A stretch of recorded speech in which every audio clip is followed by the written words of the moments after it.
This Casual Friday is brought to you by Gamefly. You're getting men to look at your butts, but they're not looking at it for the reasons that they normally would.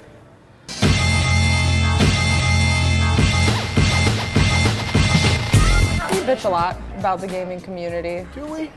Yeah, a fair amount, but I think it's good to step back sometimes and think about the ways that the community can do good things. It's weird because, what was the gentleman's name? Brandon Boyer. Brandon. Yeah. Yeah, I mean, he obviously, I would never wish this situation on anybody, you know, having cancer, not being able to pay for the bills, and people rallied for him. I mean, I think he's now has reached what his bills are expected to be. Yeah, which is not a modest amount, $110,000. Was it 110? Yeah. I saw it when it was like, when the cap had already hit 60, and it was almost like the first day. Like, yeah, it was ridiculous. I think they hit the goal in like 3 or 4 days, Yeah. and now people are continuing to donate even after the cap has been met. Well, because that's not something that just goes away either. So, No, like, no. It's No, and that's a good point also. If you have to go through the procedures that are required for a condition like that, it's yes, you can get over the problem at hand. That does not mean all problems have been resolved. Yeah. Yeah. But no, you know, you're right. I'm laughing because something happened last week. I have yet to find out why. Where I saw the word entitlement just show up in a lot of my Twitter feed, which means that something's being discussed somewhere where that word is involved. And it was nice to see exactly the opposite, like that sense of generosity. And look, I don't know the gentleman. And I don't think a lot of people who donated do, but there was just that sense of like, yeah, hey, we're in gaming. This guy's responsible for a lot of great things that happen in gaming. Let's rally together. It's kind of awesome. I think the other part of that was that, like, the people who you saw who were talking about it were also people you respected. I didn't actually know who this person was, but I did know, of course, like, I'm like, he looks familiar. Who is he? Oh, he's the guy that gets retweeted all the time by people who I like. Like, I'm familiar with him because other people that I know and very much love and respect seem to love and respect him. And so then it became this, like, it's a positive feedback loop for once, was like, everybody should band together and help this person who is a friend, who is a genuinely good person. And he had backing from everybody. Anyone who had a voice on Twitter was just putting that out there. I saw people do it many times. Yeah. And it's hard to think, oh, if my 5 friends love this person, this is a worthy cause. Yeah. It's worth it. No, it's true. Like, I didn't know the guy personally either. I've never met him before, but I donated because all the people that I love and respect on Twitter were tweeting about it. And so I donated and I tweeted about it too. So other people who know him or don't know him but sympathize with his situation can do the same. It was kind of good to see the gaming industry sympathize with that situation, because obviously what he is enduring is a point of great debate. And I'm just some of the opinions probably down deep inside. But it's interesting what you just said, that you've seen other people retweet him, and that is like one of the more fascinating things in social media. It's that sense of adjacency.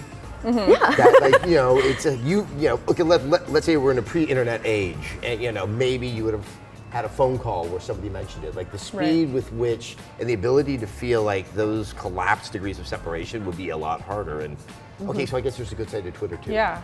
So. No, it's easy. It's easy to look at something like that and think like something like that could happen to me, you know. And knock on wood, if it did, I would hope that, you know. So have no confidence there's actual wood inside that chair. Yes. No, this is from IKEA. And it's another thing where it's, you know, it is a familiar face, as it might be. It's not just some random person that you know. It actually is someone who was like, I think I know him. Have you ever recognized someone from Twitter, from like looking at their icon or something? Or been actually sad that they're not like the Space Invader or something, where they have one that's entirely not, and I was like, what? You're not a Yoshi at all. Yeah, when I realized that Nigel from Devolver is an old man who looks like some sort of horrible derivation of a Colonel Sanders stereotype. It was sad. Doesn't it break you a bit? It's just like, this is what you use to define yourself, and that's great. But if you don't walk in and have like an exorbitant mustache and like wearing the plumber's hat, then you are not like nothing like Luigi. Why do you have that? I was expecting something like that, as though Luigi was speaking to me and tweeting the entire time. Yeah. But there's an expectation there, man. Just go with it. I was trying to think of like other situations kind of like this. When there's layoffs. Yeah, you know, layoffs. People rally together. There. You know, people work out. They start saying like, "Hey, we're looking to be hiring." Usually, there's some person who just for no reason other than kindness puts together a doc that can then be referenced. I mean, it is. I think.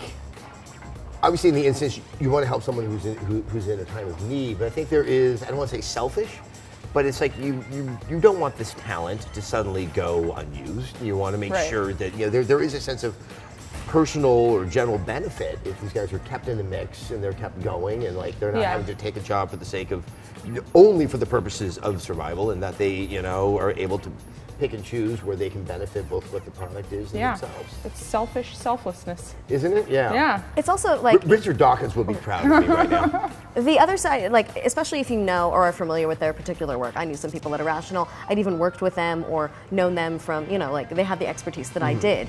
And it was also good to see those same people being promoted by someone going, you might be following me because you think I'm good at X. Well, if you think I'm good at X and maybe you wanted to recruit me, consider recruiting my new friend. Like, these things where we're using ourselves as, if you're interested in something I do, well, this person actually needs that help so much more, and find them a job, get them in the same like comfortable situation as it needs. I think it's also that, obviously, something like a film, something even like an album is not done by one person alone, but the sense of what the group is to the making of a video game is just, it's not, yes, it is a top-down structure for the most part, but it's not like there's the stars at the top or the well-known director who's going out there. Most of the people who are known names at a video game developer tend to want to shy away from like any situation where they take full responsibility for what the creation is. I think that mentality also helps foster this, I guess, positivity. I've never said that on the camera before. Positivity cameras. And I think that like maybe in the long run that has engendered a culture that's a little bit kinder, a little bit more thoughtful. I would like to think that if maybe the larger community can get really, really caustic within certain subsets, their survival really depends upon something that has to be a little bit more sort of forward-thinking and beneficent. Well, you also have to think like, you created something I like, so whoever you are, we have to think, individually thank those people for that. And if the entire team went into it, then you begin to feel for this group of people. It's a lot about how they were interacting as well. And they sort of become the victims in a lot of these situations because of things like money, because of these things that are hurtful and there's nothing we can do much about.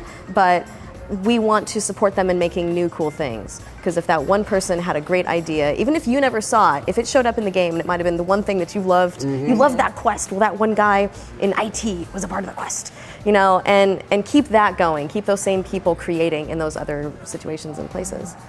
Just it's interesting because I think there are times where if I'm watching or recovering the development of a game, and we all know that the concept of game and the execution of game can sometimes have like sort of vast chasm between them.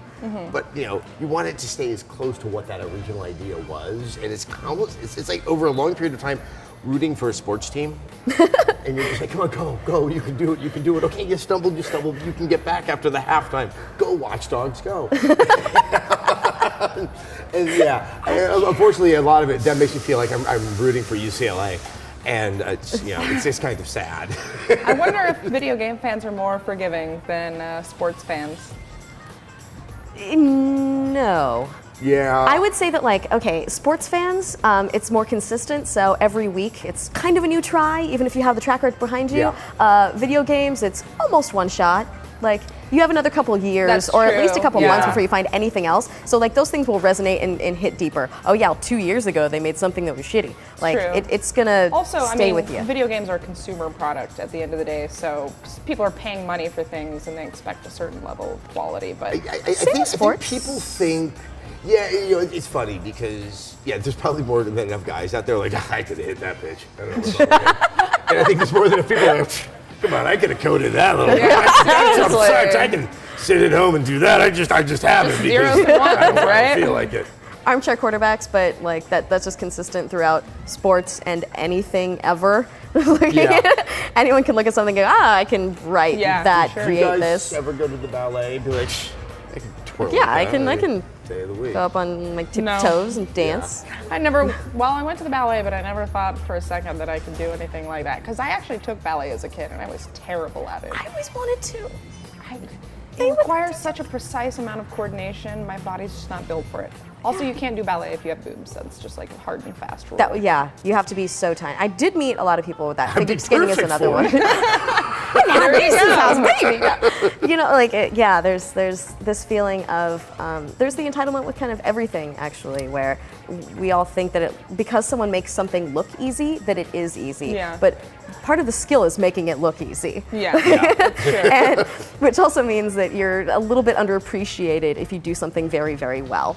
And so we really have to start thinking about that. You always go back to someone like Dizzy Gillespie or some of all the great jazz musicians. Is that it looks like they were making it up on the fly. Oh yeah. No, their talent is they know exactly what they're doing, but they make it look that off the cuff. Half and half. It's a little bit of knowing everything well enough to know that you can improvise, but in a way that's not aimless. I'm so happy that someone brought up Dizzy Gillespie today. Like I'm just so pleased. Maybe one day all of us could do something that organized and that casual. Like drinking beer On a Friday. on a couch. Hey, we didn't talk about games much today, but you know they still exist and you can get them at GameFly. GameFly is the largest online video game rental service and offers you a choice of over 8,000 new and classic titles across all consoles and handhelds. Plans start at just $15.95 a month and members can rent 1 to 4 games at a time and keep them for as long as they like.